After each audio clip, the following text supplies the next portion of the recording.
Welcome to Toy Business Unboxed, your gateway to the secrets of the toy industry.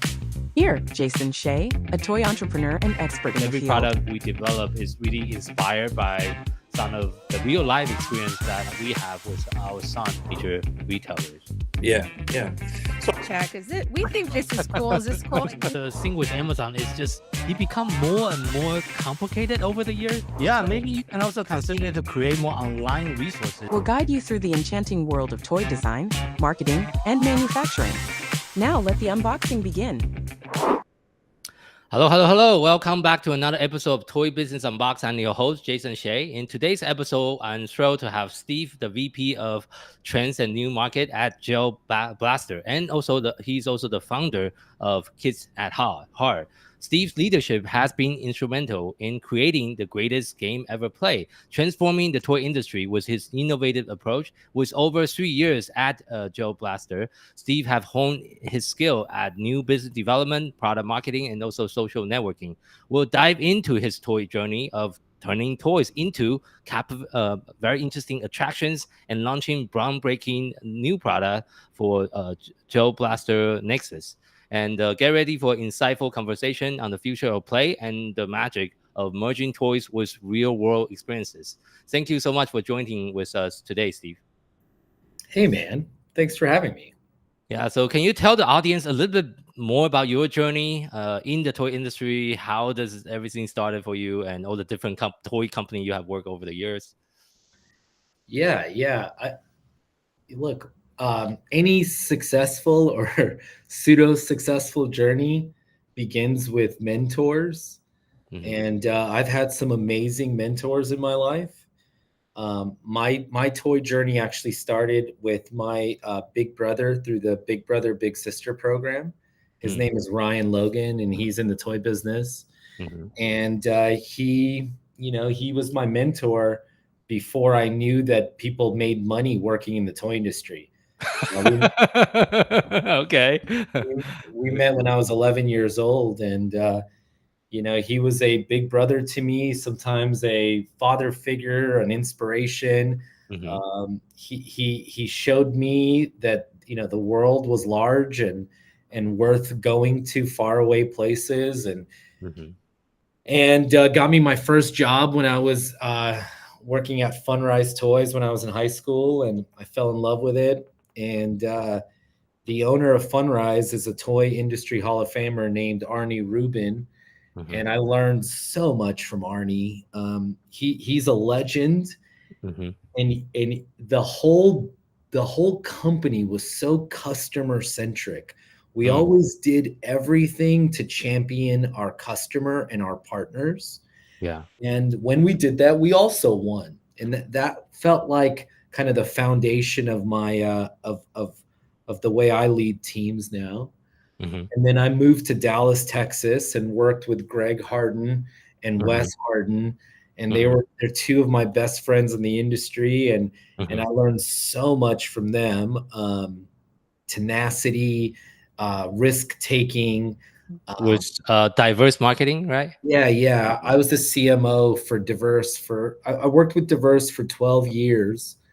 And they really saw my ability to spot trends and guide our vendor portfolio to ensure we were always on trend. I was able to speak in front of the industry, really help customers understand kind of the changing youth market. Like our industry, we age in and we age out the consumer every single Christmas. So like it changes so much, right? Yeah. So like I really take a lot of passion in kind of being able to figure out what is a trend, what is a fad, what is an evergreen, how to have soft landings, because things are going to get hot and things are going to get not hot. That's a part of what we do. For sure. To be able to really help our partners maximize and also not give up all of their profits when they have to close out a particular trend. Mm-hmm. That is, I really think that is the kind of the name of the game, Yeah, for sure. Yeah. How do you translate those experience to your current position? I think it's with Gel Blaster, right? Well, very seldomly do we get to create an entirely new category in the business of play. True. Yeah. When I discovered this product on Kickstarter and got one in my hands, I immediately knew it was the single greatest toy that I had played with in 20 years of doing this. Okay. I saw a vision of this becoming a sport. I saw a vision of this being a global sensation. And a TikTok trend occurred very early in our life cycle that blossomed this play pattern into a national headline. And then I saw that those eyeballs, evaporate as the headlines on TikTok switched to something else. Yeah. And had to guide our marketing to continue the momentum. Yeah. Working with influencers and national media and event marketing. It was a fascinating experience to go from earned media doing, tens of millions of impressions a day, to then buying media at millions of dollars a year, to now kind of working with our retailers and our distributors all over the world to really hone in on the type of marketing that works, because marketing has changed so much in the last 12 to 24 months. Yeah, for the sure. explosion of creators, has dominated social media. Social media isn't necessarily the most profitable marketing venture as it was very shortly ago. Yeah. And more so when it comes to social media, the one size fits all approach is even worse. Like, our product is demonstrable. Every dollar I can spend on putting a blaster into a person's hands, having them interact with one of our scoreable digital targets, allows us to, it's a much higher ROI ultimately than showing them a commercial. True. Yeah. And that has started to pave the road as our Nexus strategy has begun to be visible to the public. Because 4 years ago, our vision was to create a real life Fortnite.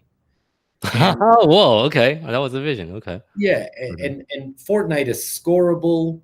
Fortnite has levels and upgrades and power-ups and health bars and community. Yes. And the arena is every bit, or the map is every bit, a part of the play pattern.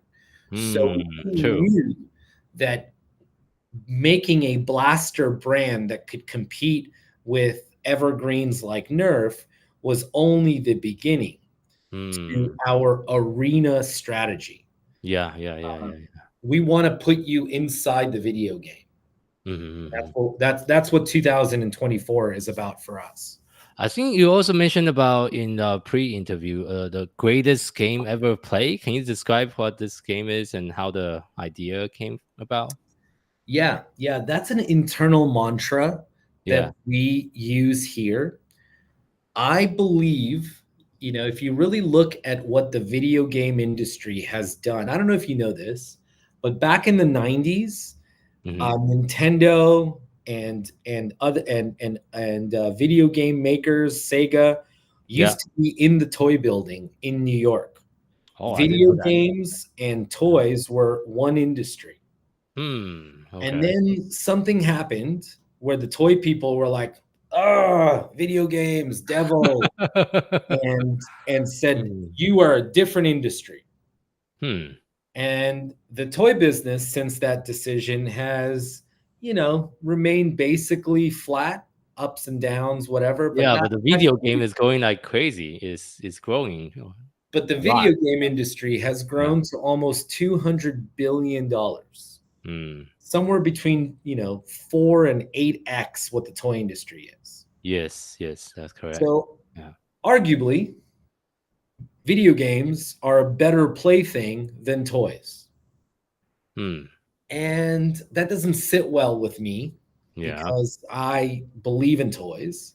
I believe that it's in some ways a self-fulfilling prophecy because toy people, toy brands kind of see this phenomenon occurring where kids just put down the toy and pick up video games at about 8 years old. Yeah. So like, oh my God, they don't want to play with toys anymore. The blame gets pushed onto somebody else, and therefore, toys aren't made for, teenagers. We just kind of give up on that market. Yeah. And I don't think that's the correct strategy. I think the strategy is to learn and see the things that drive amazing engagement from video games, and yet not lose the magic of toys, not lose the magic of a physical activity, not lose the magic of the parameters of play that the toy industry has taught us.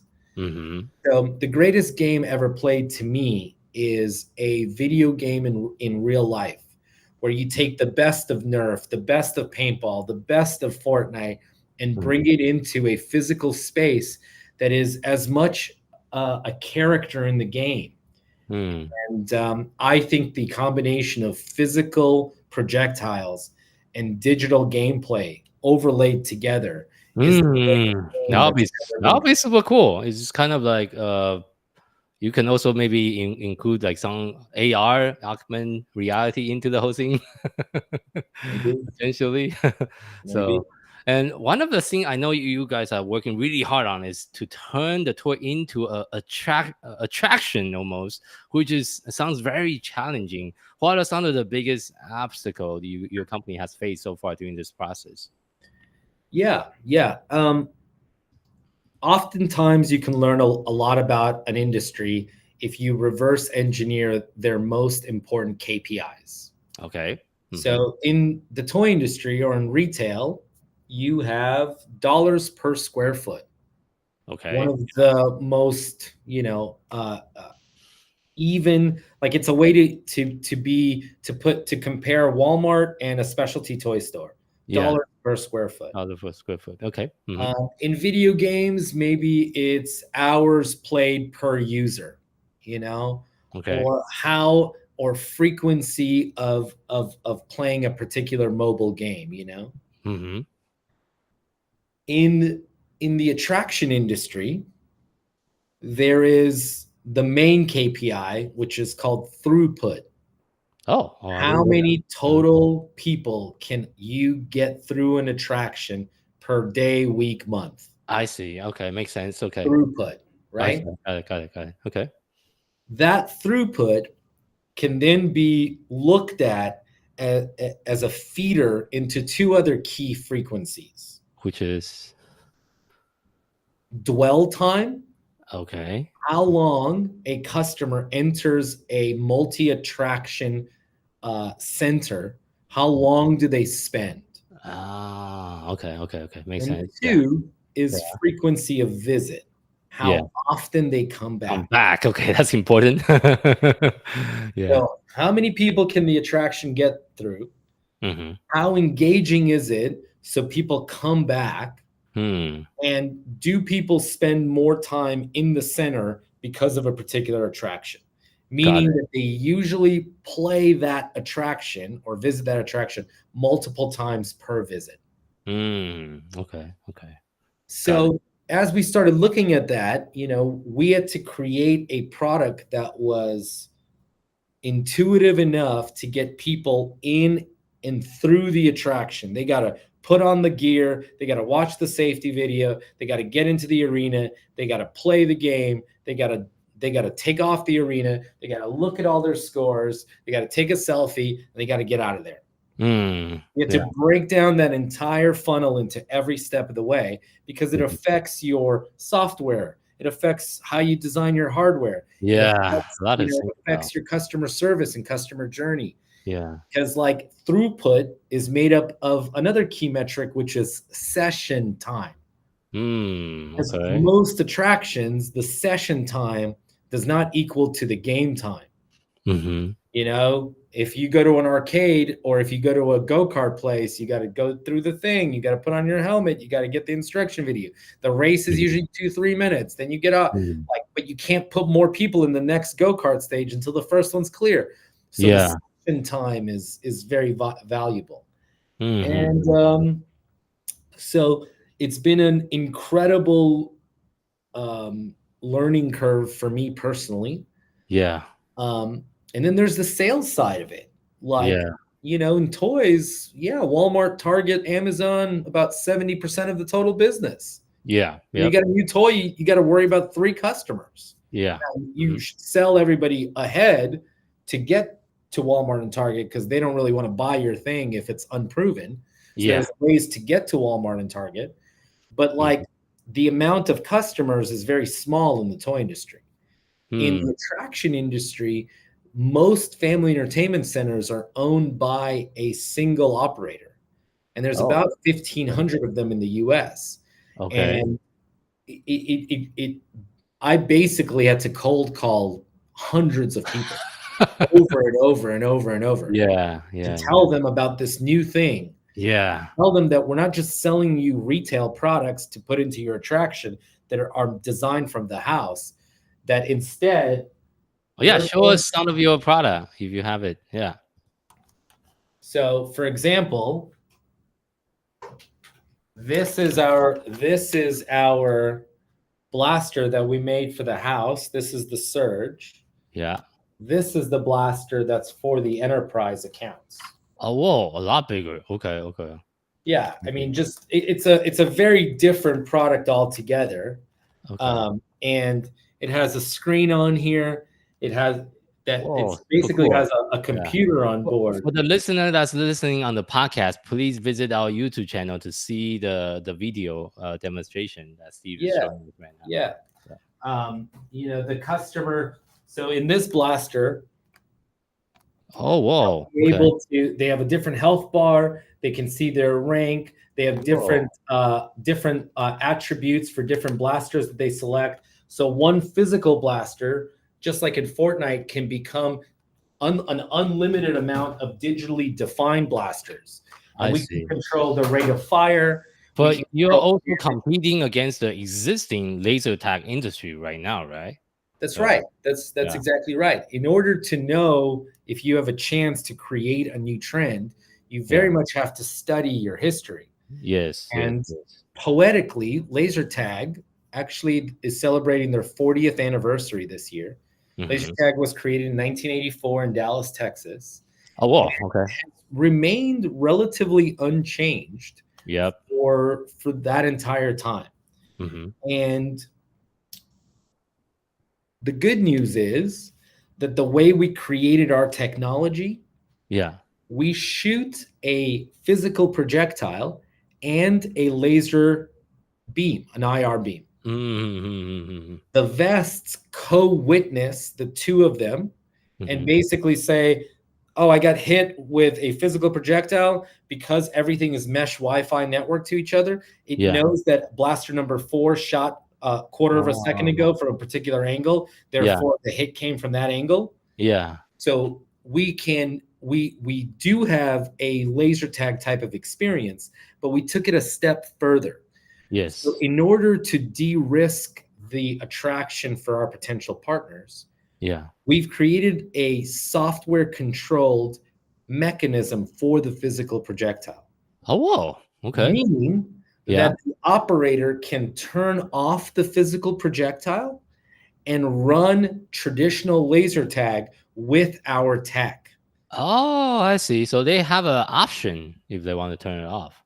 Okay. They have an option which allows them to put 2 attractions in the same physical space. True, and maybe charge a little bit higher for the one that have a physical Of projectile. course, charged a lot higher because Yeah, it's a much better experience. experience. Yes, But, yes. but like without, when you're selling, when you sell, there's a bias Yeah, that supercharges your words. I see. And when you buy, that bias is very loud and clear. So I have a personal question because I played paintball in the past, and Yeah. every time I got hit by one of those, it hurt a lot. Yeah. So how about for you guys? Does it hurt a lot when you get hit by one of those projectiles? No is the short answer. Okay. I would say paintball's a 10. This is like a 1.5. Oh, okay. But there is a physical consequence. True. There is stakes. You feel peril when you enter the Gel Blaster arena. There is this engagement that you enter your flow state. You are so engaged only by this thing that it creates a lasting memory, not just in your brain, but in your body, that allows you to recall this experience more often. You will subconsciously think about how much fun you had in the Gel Blaster arena, and it will be something you think about doing when you're bored on a Friday or when you're planning a family vacation. So I was watching the video on the website. It looked like there's also a goggle that go with it. Do they see any data in the goggle? Like, well, what do they see? The short answer is no. The goggles are there to protect your eyes from the physical projectile. Okay. That's the only safety necessity to play. I see. But you're a technologist, it seems like, and kind of Yes. know that AR is coming like a freight train. Yes. We have some very exciting patents and demos around AR and our play pattern that is going to ensure this is an attraction that can continue to upgrade as technology becomes more available. Yeah, almost like those military style goggles where you can see all the data from like even infrared light. That'll be really cool. As part of the goggle, you see all the data while you're playing. You just make the like experience even more immersive than what it already is. So yeah. Anytime you're in Austin, come check it out. I will. How many locations do you currently have right now? So one is open in Austin, our beta location. Okay. But like what's so cool about that is the largest entity in location-based entertainment with over $2 billion in revenue a year is Dave & Buster's. Oh, they have 330 locations, and then they own a family-friendly focused brand called Main Event that has Main Event is okay. There's a lot of Main Event in Phoenix, actually, right down the street. That's right. Lots of indoor locations in Phoenix. Like I didn't know it was the same owner. Now I learned something new. Okay, cool. Okay. Glad to help. Yeah. So we have opened our very first location in the largest location-based entertainment company in the world. Congratulations. Whoa. Okay. Very different than most people would do it. But it shows that if we could get through the red tape and build something that they have approved, this should be able to be scaled globally. Yeah, for sure. And our team has just landed in Gatlinburg, Tennessee. That's where our second location is being installed this week. I see. And then we have 4 more locations opening in June, 2 in California, 1 in Stamford, Connecticut, and 1 in Long Island, New York. Oh, nice. And then our official launch is August 11th. Okay. And then we'll be installing anywhere between 5 and 15 locations a month going into Christmas. Oh, whoa. Coming to Phoenix anytime soon? I would love to take my son there. Yeah. The short answer is yes. Hopefully it's Main Event in Phoenix. Yeah. Okay, that'll be cool. Yeah, my son and I just go to Main Event pretty often. So, yeah, good. Yeah. Okay. And I know this is, I'll say, so when the company first started, was this attraction idea is always there in the beginning, or who come up with this attraction idea? Yes. Okay. We always knew that again, creating Fortnite and getting kids off the couch was the driving factor. We didn't know exactly, like, we didn't know exactly every step, but like we always thought that converting laser tag centers into gel blaster arenas was a possibility. And then once we saw some of the laser tag industry data and the plateau of that industry, in fact, the slight decline, while still being, you know, an over $400 million industry a year in the US alone, it showed us that, like, you know, you just don't know that something, it's like Uber and taxi, right? When you add a little bit of technology, you can quickly overtake an entire sector. What would you say that's leading to their decline as well? So, well, at the end of the day, when you shoot a photon at each other, there's just no risk. There's just no driver of there is nothing at stake. So as video games have become so much cooler, so much more immersive, so much more social, the laser tag just can't stand up to it. And, you know, currently 50% of all laser tag sales are from birthday parties. So little Johnny has a birthday party at main event.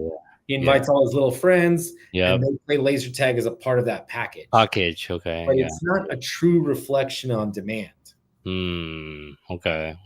Makes sense. I see. So I know marketing play a critical role in launching a product like yours. What is the main strategy you're using to promote this whole idea of the attractions and all the different toy line you guys have?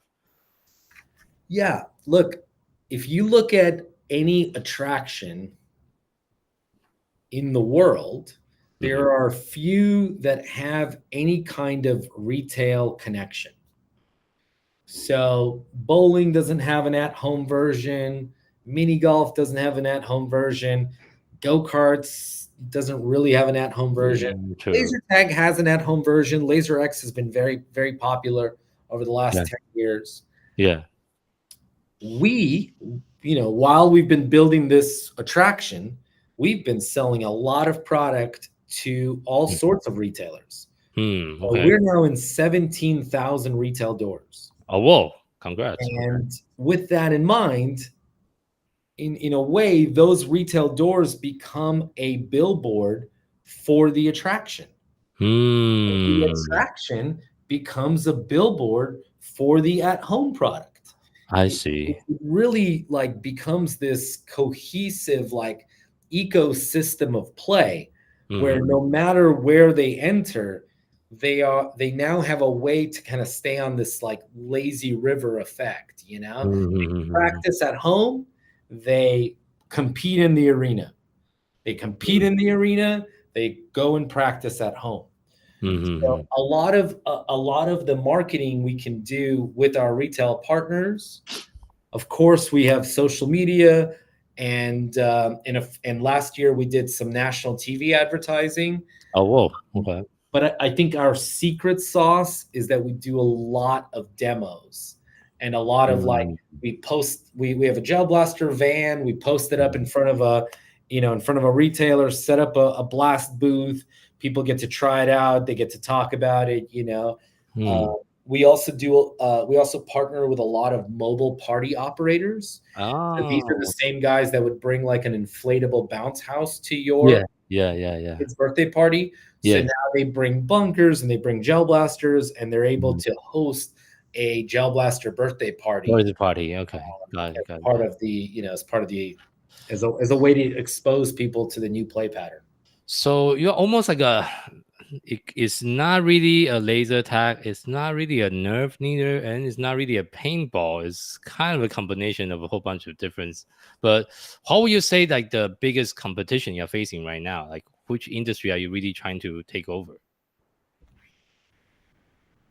Video games. Okay.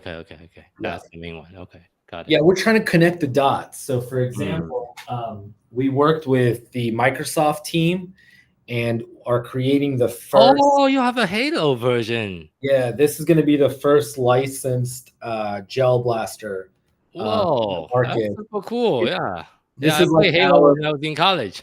this is our chef's kiss, our homage to the property that kind of started it all. To Yes. the gamers that really built this first person shooter kind of category. Yes. We're giving them a replica that can look beautiful on their shelves, but can also be played with or cosplayed with. Yeah. So I'm really excited for that.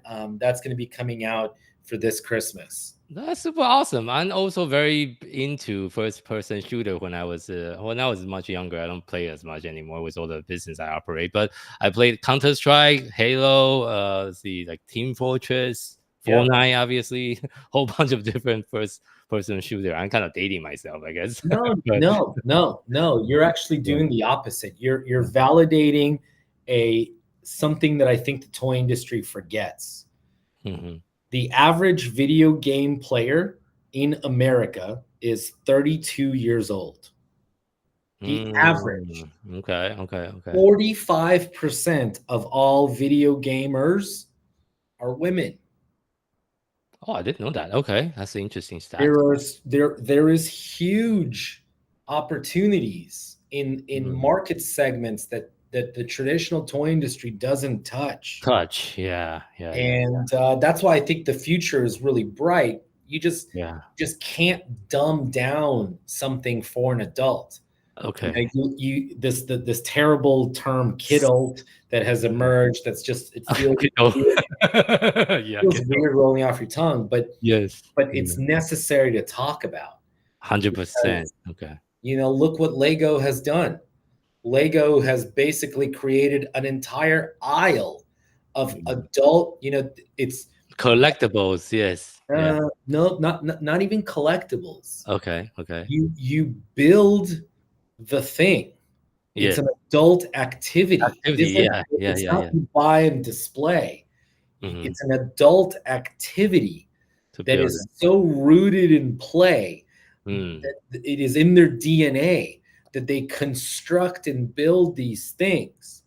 And it has gotten so many, not just 30-year-olds, but 50 and 60-year-olds back into the toy category. Like at Target, the adult Lego section is now, I feel, the full 40-foot aisle.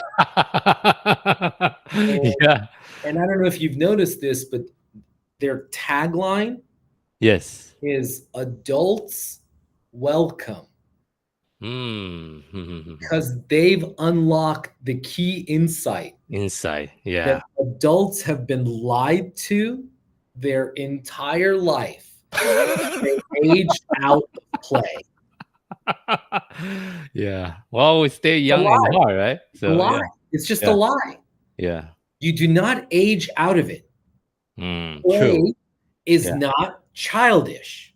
Another lie that we've been kind of like a self-imposed limitation almost. Lie. That's it. Just say it. It's a lie. It's a lie. Okay. It's schedule play. It helps them. It helps them deal with stress. 100%. It helps them form community. It is something that is so necessary with all the evil shit that's all over us. It's the thing that we need to come back to. I agree. So, and it works for business because Lego that has boomed, over the last 4 or 5 years. And unlike most companies that boomed artificially because of the pandemic and then dropped below where they were and basically are in this horrible situation, where they overpromised and underdelivered. Lego has sustained and grew because they made a product that addressed the key insight that adults should be playing more. I agree. So I have a more of a selfish question because, as you know, I'm a special need advocate myself. My entire toys Yeah. brand, we design sensory toys. Yeah, yeah. So does you in part of your attraction design, have you also considered design a sensory friendly version of it? It's a great question because like doing a lot of play testing, I use our arena as a bit of like a focus group. Yeah. And so I have seen, because it's black lights and it's loud music and you're getting blasted with all these gellets, like it is a bit of a sensory Yeah. overload. Overload. Yes. Yes. Yes. And it is something that I've thought about.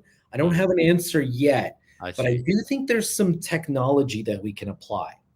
For Mm. example, um, let's call them turrets, Hmm. but they are blasters inside the arena Yeah. that someone can control from Ah, outside. remotely. Okay, remotely. That would be really cool. Yeah.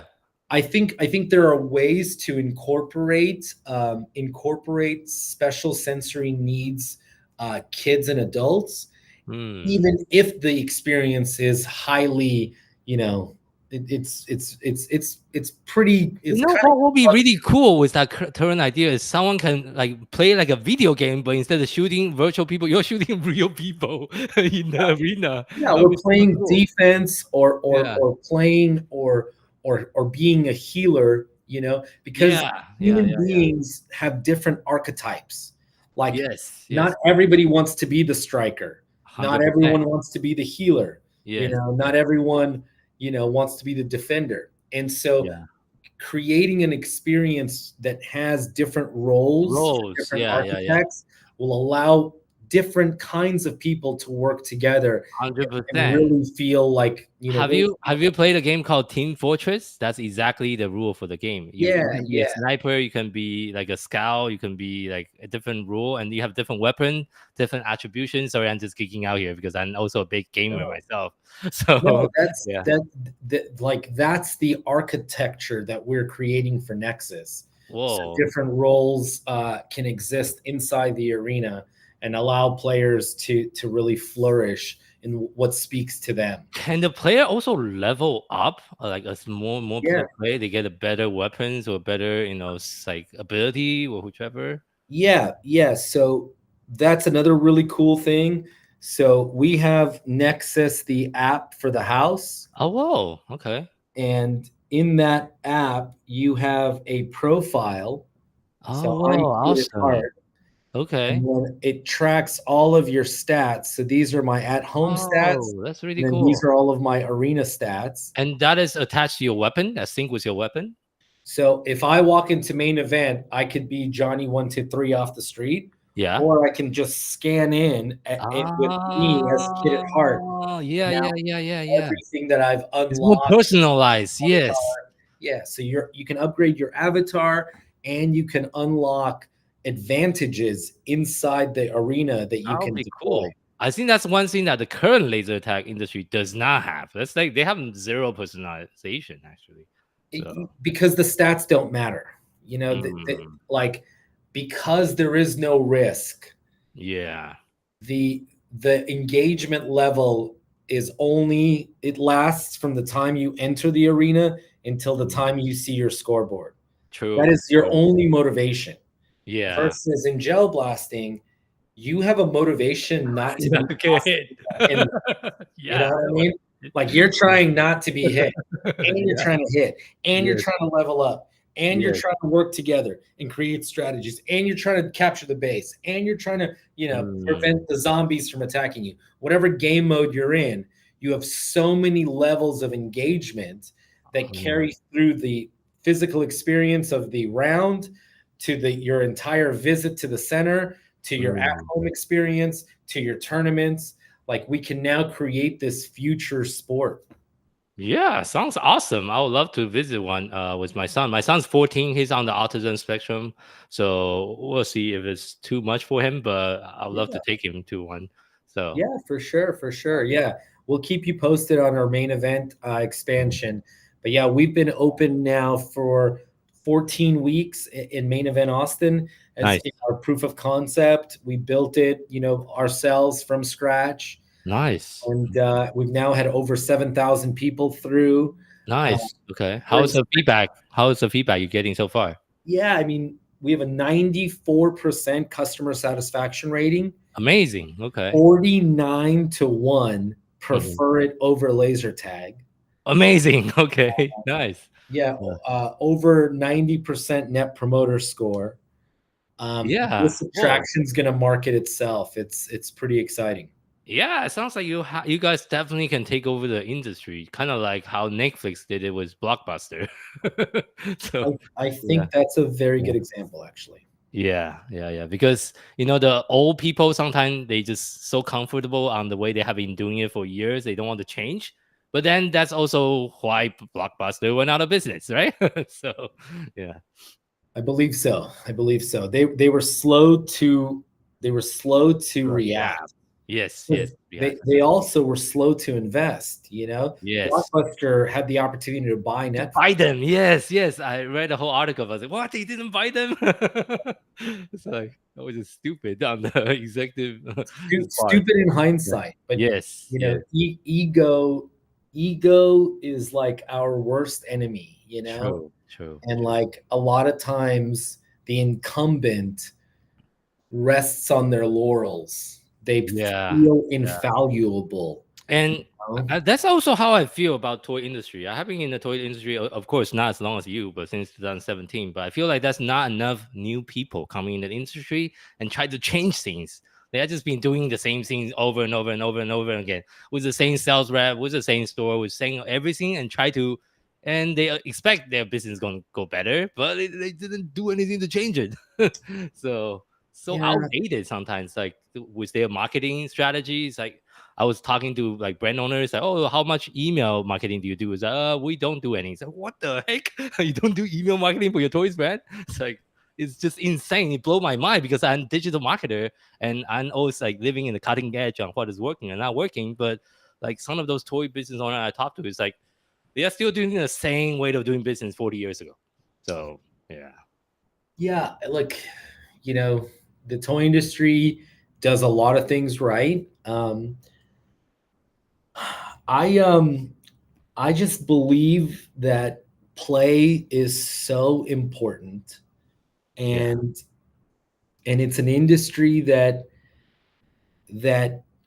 most people, you've probably experienced this, but you're sitting on an airplane and you meet, you know, a friendly stranger and you Yeah. tell them that you're in the toy industry. Yes. The reaction's always the same. Oh my God, really? That sounds like the coolest job. Or, oh my God, Yes, that's the reaction I get. Yes. like nobody ever thinks that there's Yeah. a big industry for this. I mean, Yeah. maybe it's becoming a little more mass market or pop culture now, like that the Barbie movie did $1 billion, and maybe True. people can like see themselves working in this profession. But Mhm. it is, we don't necessarily put out, like we don't tell or make it Yeah. known how cool of a Cool it is job to work it in the is. industry. Yeah, I think that's one of the missing components. It's like we're not attracting the young generation. They want to work for IT, work for a silicon-based like SaaS company. Those are the dream job, right? Okay, software engineer, super cool, very, very high paying, and you get equity from the company and startup and stuff. It's like Yeah. I feel like the toy industry is just not attracting the right talent into the talent pool. Yeah. The high paying is another issue because we have a huge burden of Yeah. profit being sucked up by R&D Mm, and by the inability to manage the soft landing. Like, yeah. yes, there are plenty of rich people and big companies in the toy business, but Yeah. it isn't like it is difficult to actually, you know, take money to the bank, Yes. because even Yeah. if you sell something in, you know, you sell it in at wholesale and you got to hope and pray that it sells through. But Yep. most of the time you got to really support it. And that Yep. cuts into your EBITDA pretty aggressively, you know. Yes. Yes. Yeah. And if it doesn't sell through, then you're on the hook for markdowns. Like Yep. Mm, there are some problems in the yeah, way that profit is generated, for sure. which, you know, which there are ways to solve it, but Yeah. yeah. But I think you guys are correct. I think the trend for the toy brand should be more focusing in D2C and direct to consumer, creating content, creating experience, not just sitting in their office and try to sell through the sales rep group. I mean, it worked, but you don't interact with the end consumer that way. So I think there's a lot of truth to that. I also think that there's some amazing sales reps and sales professionals out there sure. that really are a monster asset to their customers. Yes. I do think that there's a lot to learn about doing D2C business because to me, it's about failing fast or proving your trend and scaling it before the trend is over. True. Like, that's correct. so like to me, there's a lot of value in proving that the customer wants something D2C. Yeah. Then having your funnel ready to go, so retail can help you drive distribution. Yes. Distribution is marketing. Yes. Like you can't afford to just constantly dump all your money back into D2C because like you just can't. You can't. I think you need to do both. I mean, to be honest, you need to do both. You cannot do one or the other. I feel like you need to do a little bit of both. Yeah. And so like, there are tools in place now that allow that to happen. But yeah, I think sales reps are really a vital cog of the machine. Yeah. And I think that D2C and digital marketing is even more important now than it ever has been. Yeah, because for the past 8 years with my own toys brand since 2017, or I started kind of at the end of 2016, I've been 100% D2C. So this year I'm considering getting into retail. So I'm like really new on the retail side and really trying to learn, trying to observe, talking to people like you that have tons of experience. I'm dealing with the big box retailer, the specialty retailer, because everyone have different needs and different things they're looking for when they want to carry the brand like us, which is a very small family brand. We only have less than 10 SKU. So I think those are the things that as a toy entrepreneur, we just need to learn on what is working and not working and apply different marketing strategy for different channels and really trying to grow the toy business holistically as a whole. So I guess my next question is, how do you stay ahead of the trend to make sure your product really can resonate with the market going forward? Yeah. So I actually think that is accomplishable for most people. The toy industry is inherently aspirational. Kids do what they see other people do. And so there are some very meaningful connections that you just need to track to help you guide what is trending in other spaces that will trend in the toy space next season. Yeah. Okay. You have to track fashion. You should be reading every single recap from Paris Fashion Week, New York Fashion Week. You think so? Okay. Okay. Of course. Okay. Yeah. You should be tracking furniture industry. Because people will buy toys, especially bigger purchases, to match their aesthetic of their house. Okay. You should be tracking the video game industry. Mobile game, video game, definitely. Mobile gaming especially. It's big. Mobile gaming has created the biggest increase for the video game industry since the first gen consoles came home. The first big peak in video games is the arcade and Pac-Man and Atari and Pong or Pac-Man really. Yeah. Then the next big spike was PlayStation 1 and Xbox. And the spike that is significantly bigger than all of those is when mobile gaming became a category. Yeah, because it's so easy to use. Just track the top 10 games every single week. Track what's happening on Steam, what people are downloading. It will give you tremendous insights. I see. I'm actually not a big gamer anymore with all the things going on, but I used to play a lot of games on Steam. You don't have to play any of them. I see. You just have to know that they exist. True. Because then when a sales rep comes to you and says, I'm pitching you this based on some of the things that are happening in Right society, now. which True. is what I believe, salespeople should pitch from outside in. What is a trend outside of the toy Outside. business that Yeah. is the reason why I'm showing you this thing right here? Because Mm. toys are inherently aspirational.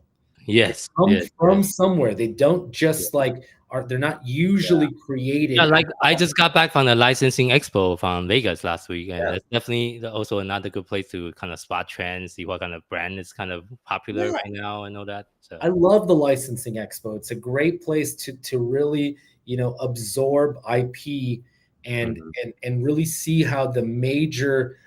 I used it for two reasons. I would always go to all the major studio showcases because I Okay. enjoyed how they spoke about things. I thought it Mm, was like the apex of communication. They I were see. very organized. They were 2, 3, 5 years out, on their roadmap. You could Yeah. see how everything kind of filtered and funneled down. But I Yeah. also used it to understand what was missing and Mm, where nimble enterprise or nimble IP or nimble, brand owners could really find white space in the industry. that's a good point. That's a good point. So, thank you so much. We have discussed so much different topics. So, as well approaching to the end of today's interview, the last question I ask all the guests is: if you have just one piece of advice to share with someone that's getting started in the toy industry, what would that be? Uh, Follow me on LinkedIn. Okay. So, yeah. Yeah, go to as many trade shows as possible. Okay. Just walk. I mean, that's how I learned the industry. Greg Harden, one of my mentors at Diverse, really gave me an opportunity to kind of shadow him as we went to trade shows from Tokyo Toy Fair to Comic Con to Nuremberg to New York Toy Fair. Like I got to go everywhere and Nice. you just want to meet as many people as People as you possible. can. Yes. And Yeah. by the way, you don't have to be scared. You could believe the best in people. Every once in a while, you might get burned, but don't lose that very important control of creating positive energy and momentum. Don't be a cynic. Believe the best in this world, and you will attract positive outcomes to your business. 100%. Thank you so much for that piece of advice. That's actually the exact reason why I launched this podcast earlier this year, is to meet people and talk to people like yourself and Good. just learn from each other and sharing what is working and not working within the toy industry. So, where can our audience find you? I LinkedIn. I feel like I'm like an OG. I've been writing and publishing, various things for what feels like a decade now. But yeah, I like LinkedIn a lot. Okay. Instagram. Okay. I'm the kid at heart. Sounds good. Sounds good. Sounds good. So thank you so much for being on the podcast again and sharing all your story. I have an amazing time talk about video game because I was a video game nerd myself. So thank you so much for joining us again, and I'll talk to you soon.